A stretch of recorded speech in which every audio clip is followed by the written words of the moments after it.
ನನ್ನ ಹೆಸರು ಸೈಯದ್ ಆಸಿಫ್. ನಮ್ಮ ಇವತ್ತಿನ ವಿಶೇಷ ಕಾರ್ಯಕ್ರಮಕ್ಕೆ ತಮ್ಮೆಲ್ಲರಿಗೂ ಆತ್ಮ ಸ್ವಾಗತ. ನೀವು ನೋಡ್ತಾ ಇದ್ದೀರಾ ರೈಟ್ ಕ್ಲಿಕ್ ಕನ್ನಡ ಚಾನಲ್. ಪ್ರಿಯ ವೀಕ್ಷಕರೇ, ಶಿವಮೊಗ್ಗ ಜಿಲ್ಲೆಯಲ್ಲಿರುವ ಶಿವಮೊಗ್ಗ ತಾಲೂಕಿನ ಗ್ರಾಮ ಪಂಚಾಯತಿ ಪುರದಾಳ್ ಗ್ರಾಮ ಪಂಚಾಯತಿಯ ಉಪಾಧ್ಯಕ್ಷರು ಶ್ರೀಮತಿ ಮಹಾಲಕ್ಷ್ಮಿ ಅವರೇ ನಮ್ಮ ಈ ಕಾರ್ಯಕ್ರಮದ ಮುಖ್ಯ ಅತಿಥಿ. ಸ್ವತಃ ಅವರೇ ಈ ಕಾರ್ಯಕ್ರಮದಲ್ಲಿ ನಮ್ಮ ಜೊತೆಲಿ ಇದ್ದಾರೆ. ಕಾರ್ಯಕ್ರಮಕ್ಕೆ ಸ್ವಾಗತ ಮೇಡಮ್. ನಿಮಗೂ ನಿಮ್ಮ ಟಿವಿಗೂ ಈ ಕಾರ್ಯಕ್ರಮದ ಉದ್ದೇಶ ಏನೆಂದರೆ, ಒಬ್ಬ ಗ್ರಾಮ ಪಂಚಾಯತಿಯ ಜನಪ್ರತಿನಿಧಿ ಆಗುವವರೆಗೂ ಏನೆಲ್ಲ ಹೋರಾಟಗಳನ್ನು ಮಾಡಿಕೊಂಡು ಬಂದಿರ್ತಾರೆ. ಅವರ ಬಾಲ್ಯ, ವಿದ್ಯಾಭ್ಯಾಸ, ವೃತ್ತಿ ಜೀವನ ಇದನ್ನೆಲ್ಲ ಜನರಿಗೆ ತಿಳಿಸಬೇಕು. ಇದೇ ನಮ್ಮ ಈ ಕಾರ್ಯಕ್ರಮದ ಮುಖ್ಯ ಉದ್ದೇಶ. ಮೇಡಮ್, ಈಗ ನಿಮ್ಮ ಬಾಲ್ಯದಿಂದ ಪ್ರಾರಂಭ ಮಾಡೋಣ. ನಿಮ್ಮ ಬಾಲ್ಯ ಜೀವನ ಮತ್ತು ನಿಮ್ಮ ತಂದೆ ತಾಯಿ ಬಗ್ಗೆ ಹೇಳಿ. ಸರ್, ನಮ್ಮ ಬಾಲ್ಯ ಜೀವನ ನಮ್ಮದು ಮಡೆನೂರು ಡ್ಯಾಮ್ ಅಂತ, ಅವಾಗ ಸರಾವತಿ ಮುಳುಗಡೆ ಆಯಿತು. ಆವಾಗ ನಮ್ಮ ತಂದೆ ತಾಯಿ ಊರು ಬಿಡ್ಬೇಕಾಯ್ತು. ಅವಾಗ ನಾನು 6 ತಿಂಗಳು ಮಗುವಾಗಿದ್ದವಾಗ ಈ ಊರಿಗೆ ಬಂದು ಊರು ಕಟ್ಟಿ ಅವರು ಸುಧಾರಿಸ್ಕೊಳ್ಳೋದೇ ಕಷ್ಟ ಆಯಿತು. ಹಂಗಾಗಿ ನಾವು ಅಲ್ಲಿಂದ, ನನ್ನ ತಂದೆ ಹೆಸರು ಎಂ ರಾಮಪ್ಪ ಅಂತ ಮಳಲಿ, ನಮ್ಮ ತಾಯಿ ಹೆಸರು ಗಿಡ್ಡಮ್ಮ ಅಂತ. ಅವ್ರು ಸರ್ ಕೃಷಿ ಮಾಡ್ತಾಯಿದ್ರು. ನನಗೆ ತಮ್ಮ 5 ಜನ, ತಂಗಿಯರು 5 ಜನ. ಎಲ್ಲರೂ ಅವ್ರು ಕೃಷಿಗೆ ಕೆಲಸ ಮಾಡ್ಕೊಂಡಿದ್ದಾರೆ ಸರ್. ಮೇಡಮ್, ನಿಮ್ಮ ವಿದ್ಯಾಭ್ಯಾಸದ ಬಗ್ಗೆ ಹೇಳಿ ಮೇಡಮ್. ನಮ್ಮ ಸರ್ 6th ಮುಗಿಸಿ 7ಗೆ ಹೋಗ್ತಿದ್ದಂಗೆ ನಮಗೆ ಇದೇ ನಮ್ಮದು ಸ್ವಲ್ಪ ಬಡತನ ನಮ್ಮನ್ನು ಅಟ್ಟಾಡ್ತು. ಹಂಗಾಗಿ ನಾವು ಆ ವಿದ್ಯಾಭ್ಯಾಸ ಬದಿಗಿಟ್ಟು ನಮ್ಮ ಕೆಲಸ ಅಂದ್ರೆ ನಾವು ಕೂಲಿ ಮಾಡಬೇಕಾಗಿ ಬಂತು ಜೀವನಕ್ಕಾಗಿ. ಆ ಥರ ನಾವು ಸಣ್ಣ ಮಕ್ಕಳು ಸರ್, 6ನೇ ಕ್ಲಾಸ್ ಅಂದರೆ 12 ವರ್ಷದ ಒಳಗಡೆ ಇರ್ತೀವಿ. ಅವಾಗ ನಾವು ಎಷ್ಟು ರೂಪಾಯಿಗೆ ಕರ್ದಾರಿಗೆ ಹೋಗ್ಲೇಬೇಕಾಯ್ತು. ಆ ಜೀವನ ಮಾಡಿದ್ವಿ ಸರ್. ಸರಿ, ಎಲ್ಲಿ ಓದಿದ್ದು? ನಾವು ಇದೇ ಪುರದಾಳು ಪ್ರಾಥಮಿಕ ಶಾಲೆಯಲ್ಲಿ ಓದಿದ್ವಿ. ಮೇಡಮ್, ಈಗ ನಿಮ್ಮ ಕುಟುಂಬದ ಬಗ್ಗೆ ಹೇಳಿ ಮೇಡಮ್. ನಿಮ್ಮ ಕುಟುಂಬ, ನಿಮ್ಮ ಮದುವೆ ಆಗಿದೆಯಾ ಅವಾಗ? ಸರ್, ನಾನು ಮದುವೆ ಆಗಿದ್ದು 1983ರಲ್ಲಿ. ಆವಾಗ ನಮ್ಮ ತುಂಬ ಕಷ್ಟನೇ ಇತ್ತು. ಯಾವುದೋ ಒಂದು ರೂಪದಲ್ಲಿ ಸಣ್ಣಕ್ಕೆ ಮದುವೆ ಆಯಿತು. ಆನಂತರ ಯಜಮಾನ್ರ ಹೆಸರು ಈಶ್ವರಪ್ಪ ಅಂತ, ಅವರು ಕೃಷಿ ಕೆಲಸನೇ ಮಾಡೋದು. ಸರ್, ಮಕ್ಕಳು ನನಗೆ 4 ಜನ ಮಕ್ಕಳು. ಸತ್ಯನಾರಾಯಣ, ವಿಜಯಕುಮಾರ್. ಅವ್ರು ಸರ್ ಸ್ವಲ್ಪ ಕೈ ಕೆಲಸ ಮಾಡ್ತಿದ್ರು. ಒಬ್ಬನ ಬೇರೆ ಸಲ್ಲಿ ಕಂಪ್ನಿಯಾಗಿ ಕೆಲಸ ಮಾಡ್ತಿದ್ದಾನೆ. ಇನ್ನಿಬ್ಬರು ಕೃಷಿ ಮಾಡ್ತಾಯಿದ್ದಾರೆ ಊರಲ್ಲೇ. ಸ್ವಲ್ಪ ಈ ಕೊರೋನಾಯಿಂದನೇ ಈ ಕಡೆ ಬಂದ್ಬಿಟ್ರು ಅವರು ಹಳ್ಳಿಗೆ. ನಿಮಗೆ ರಾಜಕಾರಣಕ್ಕೆ ಬರಬೇಕು ಅನ್ಸಿದೆಯಾ ಅವಾಗ? ಸರ್, ನಾನು ನಿಜ ಹೇಳ್ಕೊಂಡು ಸಣ್ಣ ಇದ್ದಂಗಿಂದನೂ ನಮ್ಗೆ ಸ್ವಲ್ಪ ರಾಜಕೀಯ ಹುಚ್ಚು. ನಮ್ಮ ಇಂದಿರಾ ಗಾಂಧಿ ಇದ್ರಲ್ಲ ಸರ್, ಅವಾಗ ನಾವು ಸಣ್ಣರು ಆದರೂ ಕೂಡ ಅವ್ರನ್ನ ನೋಡಿ ನಮ್ಮ ಹೆಣ್ಮಗಳು ಅಂತ ನಮಗೊಂಥರ ಆಸಕ್ತಿ. ಅವಾಗ ಅವ್ರ ಬಗ್ಗೆ, ಅವ್ರು ಕಾಂಗ್ರೆಸ್ ಅಂತ ಬಂದಾಗ ನಾವು ಕಾಂಗ್ರೆಸ್ ಕಡೆ ಓಡ್ತಿದ್ವಿ ಒಂಥರ ಸಣ್ಣಕ್ಕಿದ್ದಂಗೆ. ಅವಾಗಿಂದನೂ ನಮಗೆ ಒಂದು ಕಾಂಗ್ರೆಸ್ಸಲ್ಲೇ ಬಂದ್ವಿ. ಆಮೇಲೆ ನಮ್ಮ ಹರ್ತಾಳ ಹಾಲಪ್ಪರು BJP ಸೇರ್ಕೊಂಡ್ರು. ಬಂಗಾರಪ್ಪರು, ನಮ್ಮ ಬಂಗಾರಪ್ಪರು ಇದಾದಾಗ ನಮ್ಮ ಜನಾಂಗದಲ್ಲಿ ನಾವು ಆ ಕಡೆ ಸೇರ್ಕೊಂಡ್ವಿ. ಈಗ ಅವರು ಹಾರಾಡ್ದಂತ ನಾವು ಹಾರಾಡಲಿಲ್ಲ, ಒಂದೇ ದಿಕ್ಕಿನಲ್ಲಿ. ನೀವು ಮೊದಲಿಂದ ಏನಾದ್ರು ಸಮಾಜ ಸೇವೆಗಳನ್ನು ಮಾಡ್ತಾ ಬಂದಿದ್ದೀರಾ? ಹ್ಞೂ ಸರ್, ನಾವು ಸಮಾಜ ಸೇವೆ ಅಂದರೆ ನಮ್ಮದು ಮಹಿಳಾ ಸಂಘ ಮಾಡಿದ್ವಿ. ನಾವು 96-92ರಲ್ಲಿ ಮಹಿಳಾ ಸಂಘ ಮಾಡಿದ್ವಿ. ಮಹಿಳಾ ಸಂಘ ಮಾಡಿ ನಾವು ಉಳಿತಾಯ ಖಾತೆ ಮಾಡಿ, ಮತ್ತು ನಾವು ಇದೇ ಥರ ಕೂತ್ಕೋಬಾರ್ದು, ಈ ಅಮ್ಮನೇ ಅಧ್ಯಕ್ಷರಾಗಬೇಕು ಅಂತ ನಮ್ಮ ಸದಸ್ಯರೆಲ್ಲ ಆಯ್ಕೆ ಮಾಡಿದ್ರು. ಸರ್, ನಿಮ್ಮ ಕಿರು ಪರಿಚಯ ಕೊಡಿ ಸರ್. ಸರ್, ನಮ್ಮ ತಂದೆ ತಾಯಿ, ನಮ್ಮದು ಈಶ್ವರಪ್ಪ, ತಂದೆ ಹೆಸರು ಬೈರನಾಯ್ಕು, ನಮ್ಮ ಮನೆಯವ್ರ ಹೆಸರು ಮಹಾಲಕ್ಷ್ಮಿ, ನಮ್ಮ ತಾಯಿ ಹೆಸರು ಶಾಂತಮ್ಮ ಅಂತ. ನಾವು ಭಾರಿ ಆರ್ಥಿಕವಾಗಿ ನಮ್ಮ ತಾಯಿ ತಂದೆ ನಮ್ಮನ್ನು ರಕ್ಷಣೆ ಮಾಡಿದರು. ನಾವು ಸರಾವತಿ ಮುಳುಗಡೆಯರು. ಇಲ್ಲಿ ನಾವು ಸಣ್ಣ ಮಗುವಾಗಿದ್ವಿ, ಇಲ್ಲಿ ಬಂದು ಅದೆಲ್ಲ ಅನುಭವ ಇಲ್ಲ. ಕೂಲಿ ಹಾಲಿ ಮಾಡಿ ಜೀವನ ಮಾಡಿದ್ವಿ. ನಾವು 83ರಲ್ಲಿ ನಮ್ಮ ಮನೆಯಲ್ಲಿ ನಾನು ಮದುವೆ ಆದೆ, 83ರಲ್ಲಿ. ಆಮೇಲೆ ಸಂಸಾರ ಇದ್ದಿದ್ದಿಲ್ಲ ಸರ್, ಕಷ್ಟ ಸುಖಗಳು ಸೌದೆ ಇದೆ ಹೊತ್ತು ಜೀವನ ಮಾಡಿದ್ವಿ. ಭಾರಿ ಆರ್ಥಿಕ ಪರಿಸ್ಥಿತಿಯಲ್ಲಿ ಹಿಂದಿದ್ವಿ. ಈಗ ಏನೋ ಅನ್ನ ತಿಂದಲ್ಲಿ ಗಂಜಿ ಕುಡಿದು ಅನ್ನ ಉಣ್ಣಂಗೆ ಆಗಿದ್ದೀವಿ. ಆಮೇಲೆ 83ರಲ್ಲಿ ಮದುವೆ ಆದೆ. ಆಮೇಲೆ ನಮ್ಮ ಮನೆಯವರು ಆರ್ಥಿಕ ಆಗಿ ಎಂಟ್ರಿ ಮಾಡ್ಬೇಕು ಅನ್ನೋದು ಸಂಘ ಸಂಸ್ಥೆ ಇವೆಲ್ಲ ಸೇರಿಕೊಂಡ್ವಿ. ಭಾರಿ ಅಲ್ಸರ್ ಕಾಯಿಲೆ ಇತ್ತು ಅವರಿಗೆ, ಆಪ್ರೇಷನ್ ಮಾಡಿಸಿದ್ವಿ. ಆಮೇಲೆ ಸಂಘಟನೆ, ಈ ಚರ್ಚು ಸಾನ್ ಜ್ಯೂಸಿಂದ ಸಂಘಟನೆ ಮಾಡ್ತೀವಿ ಅಂತ ಬಂದರು. ಆವಾಗ ಸಂಘಟನೆ ಸೇರಿಕೊಂಡ್ರು. ಆವಾಗಿಂದ ಅವರು ಒಂದು ಸ್ವಲ್ಪ ಈ ರೋಗದಲ್ಲಿ ಮುಕ್ತರಾದರು. ಆ ಚಟುವಟಿಕೆಯಲ್ಲಿ ಒಂದು ಸ್ವಲ್ಪ ರೋಗ ಅನ್ನೋದು ಸ್ವಲ್ಪ ದೂರ ಆಯಿತು. ಆಮೇಲೆ ರಾಜಕೀಯವಾಗಿ ನಿಂತರು. 3 ಸಲ ನಿಂತು ಸೋತರು, 4ನೇ ಸಲ ಗೆದ್ದಿದ್ದಾರೆ. ಆಮೇಲೆ ಉಪಾಧ್ಯಕ್ಷರು ಆಗಿದ್ದಾರೆ ಈಗ. ಆಮೇಲೆ ಈಗ ಆದಷ್ಟು ಅವರಲ್ಲಿ ಏನು ಯಶಾಸಕ್ತಿ ಇದೆಯಾ ಅಷ್ಟು ಕೆಲಸ ಮಾಡಿದ್ದಾರೆ ಅನ್ನೋ ಬಗ್ಗೆ ನನ್ನ ಭಾವನೆ. ಇನ್ನು ಜನತೆ ಏನು ತೀರ್ಪು ಅದು ಅವ್ರಿಗೆ ಬಿಟ್ಟಿದ್ದು. ಇಷ್ಟು ಹೇಳೋಕ್ಕೆ ಇಷ್ಟಪಡ್ತೀನಪ್ಪ. ಮುಂದಿನ ನನಗೆ ಬರೋಲ್ಲ ಸರ್. ಅವರು ನಾವು ಸಾಕು ಅಂತೀವಿ, ಮೊಮ್ಮಕ್ಕಳು ಆಡ್ಸ್ಕೊಂಡು ಇರುವಂಥ ಅವ್ರ ಆಸಕ್ತಿ ಇದೆ. ನೋಡ್ಬೇಕು, ಆದ್ಮೇಲೆ ಇನ್ನು ಡಿಸೈಡ್ ತೊಗೊಳ್ಬೇಕು. ಮೇಡಮ್, ನಿಮ್ಮ ಈ ಅವಧಿಯಲ್ಲಿ ಏನಾದರೂ ಸಾಧನೆ ಮಾಡಿದ್ದೀರಾ ನಿಮ್ಮ ಗ್ರಾಮಕ್ಕೆ?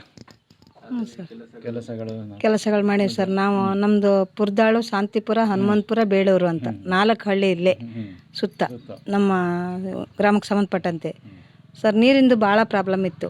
ನಾವು 14 ಬೋರ್ ಹೊಡೆದ್ರೂ ಕೂಡ ನೀರು ಬರ್ತಿರ್ಲಿಲ್ಲ. ಆಮೇಲೆ ನಾವು ಸರ್ಕಾರದಿಂದ ನೀರು ತರಿಸ್ತಾ ಇದ್ವಿ. ಹಂಗಾಗಿ ಆಮೇಲೆ ಏನಾಯಿತು, ಇದು ಕೆಲವೇ ಒಂದು ಬೋರ್ ನಮ್ಮ ದೇವರ ಬಸವಣ್ಣನ ಆಶೀರ್ವಾದದಿಂದ ನಮಗೆ ನೀರು ಬಂತು, ಬರಕ್ಕೆ ಹಿಡಿದ್ಬಿಡ್ತು.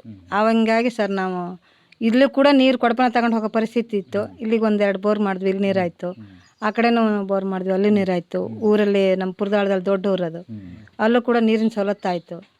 ಆಮೇಲೆ ಪಂಚಾಯತಿ ಹಾಗೆ ಮುಗಿ ಬಿದ್ದಿತ್ತು. ನಾವು ಕೂಡ ಯಾವುದಕ್ಕೆ ಇದು ಮಾಡಿದ್ರು ಇದನ್ನೊಂದು ಒಳ್ಳೆ ಕಾರ್ಯರೂಪಕ್ಕೆ ತರಬೇಕು ಅಂಥೇಳಿ ಪಂಚಾಯತಿಗೆ ಹೆಚ್ಚಿನ ಹಣ ಇಟ್ಬಿಟ್ಟು ನಾವು ಅದನ್ನೊಂದು ಹೊಸ ಪಂಚಾಯತಿ ರೂಪದಲ್ಲಿ ಚಂದ ಮಾಡಿ ಅದನ್ನು ಒಂದು ಇದು ಮಾಡಿದ್ವಿ. ಆಮೇಲೆ ಸರ್ ನಾವು ರಸ್ತೆ ಇರಲಿಲ್ಲ ನಮ್ಮ ಊರಿಗೆ, ಭಾರಿ ಹದಗೆಟ್ಟಿತ್ತು.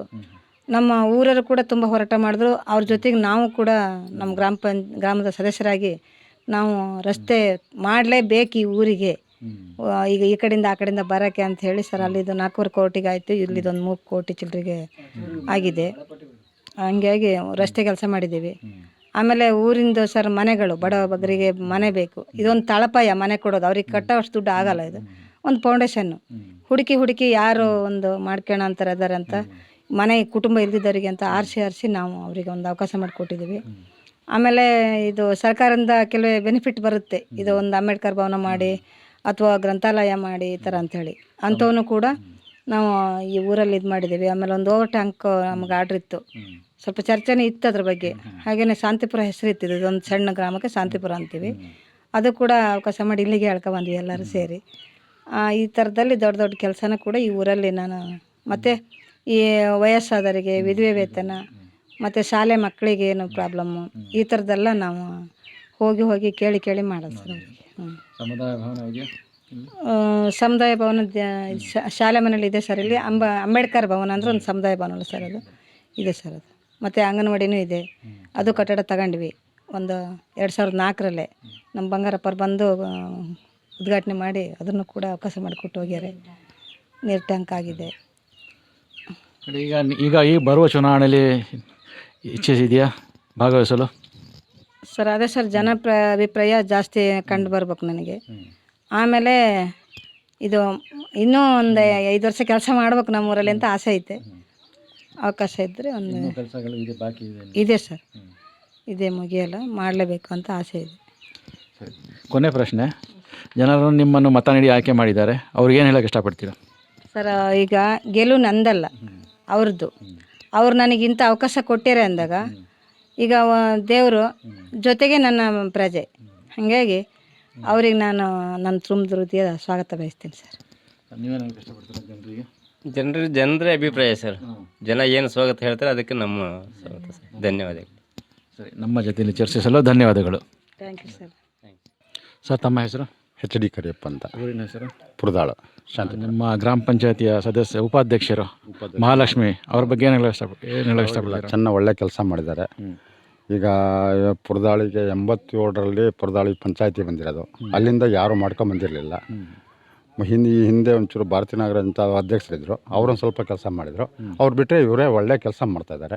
ಅಂಗನವಾಡಿ ಇರ್ಬೋದು, ರೋಡ್ ಇರ್ಬೋದು, ರುದ್ರಾಪಿ ವೇತನ ಇರ್ಬೋದು, ಸಮುದಾಯ ಭವನ ಇರ್ಬೋದು, ಪ್ರತಿಯೊಂದು ಇವರು ಏರ್ ಟ್ಯಾಂಕ್ ಮಾಡ್ತಾಯಿದ್ದಾರೆ, ಮಾಡಿ ಕೊಟ್ಟಿದ್ದಾರೆ. ಕುಡಿಯೋ ನೀರು ಇರಲಿಲ್ಲ, ಏನೋ ಒಂದು ಸಾಧನೆ ಒಂದು ಮಾಡಿ ಇವತ್ತು ಹೆಂಗಸು ಆದರೂ ಒಳ್ಳೆಯ ಸಾಧನೆ ಒಂದು ಮಾಡಿ ನಮಗೆ ಅವಕಾಶ ಮಾಡಿಕೊಟ್ಟಿದೆ ಅಂತ ಹೇಳೋಕ್ಕೆ ಇಷ್ಟಪಡ್ತೀನಿ. ಆಯಿತು, ಧನ್ಯವಾದಗಳು ಸರ್. ಹಾಂ ಸರ್, ನಿಮ್ಮ ಹೆಸರು?